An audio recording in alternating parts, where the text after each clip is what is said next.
But the two cases that really got us, first of all, there was a false flag attack in London in 1994, where a car bomb exploded outside the Israeli embassy in the centre of London. Now, I remember this vaguely. This is, we're talking 14 years ago. It's a long time but ago. But it was huge at the time. I mean, it was a huge worldwide story. Yeah, yeah. In fact, there'd been an earlier attack against some Jewish interest section in Buenos Aires earlier that year as well. Similar sort of MO, modus operandi, with a car bomb driven and parked outside that exploded. So in 1994, a car bomb explodes outside the Israeli embassy in London. In London, yeah. Anyone hurt or killed? I don't remember. Very minor injuries, that was all. Okay. Nobody was killed.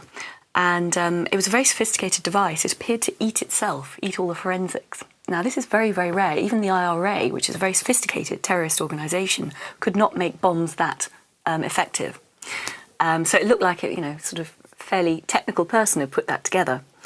But what emerged from that, the senior MI5 officer who was in charge of the investigation into it and had seen all the evidence but also all the intelligence, which isn't necessarily admissible in court, wrote his formal assessment at the end of the case. And he said he reckoned that Mossad, the Israeli external intelligence agency, had bombed their own embassy. A sort of controlled explosion outside the embassy. And as I said, that was a senior MI5 officer. That was his formal verdict.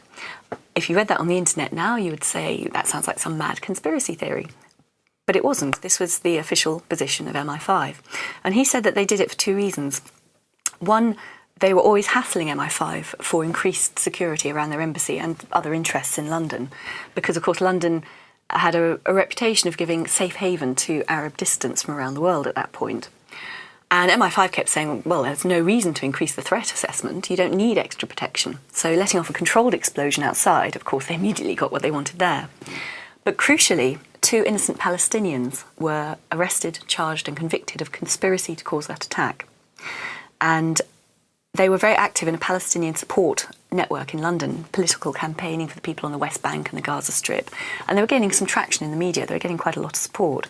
So by arresting these people and framing them for an attack and sticking them in prison, the whole network just shattered and hasn't got back on its feet to this day. So that would be a clear political advantage for Mossad to have achieved in London by framing these innocent people for an attack which was carried out by Mossad. Where are these two people now? They're still rotting in prison. So they've been in prison for 14 years. Yeah, and they both got 20-year sentences. They both proclaim their innocence. They will serve the whole sentence. And it was a young woman called Samar Alami who's had a breakdown since this case, for obvious reasons, and a young man called Jawed Botme. And they were found guilty of conspiring to cause the attack, not actually doing it. They had cast iron alibis. But the linkage was a mysterious figure who was known as Raider Maghrabi. And he was a man, apparently Middle Eastern, who befriended many people within this Palestinian support network. And Jawed Botme knew a little bit about second-hand cars. So Raider Maghrabi asked him to go along to an auction and help him buy a second-hand car. So Jawed did. This was the car that was used in the explosion. This was the linkage that pulled these Palestinians into the case. And of course, during the investigation, Raider Maghrabi just disappeared. So the speculation would be that actually this guy was a Mossad person.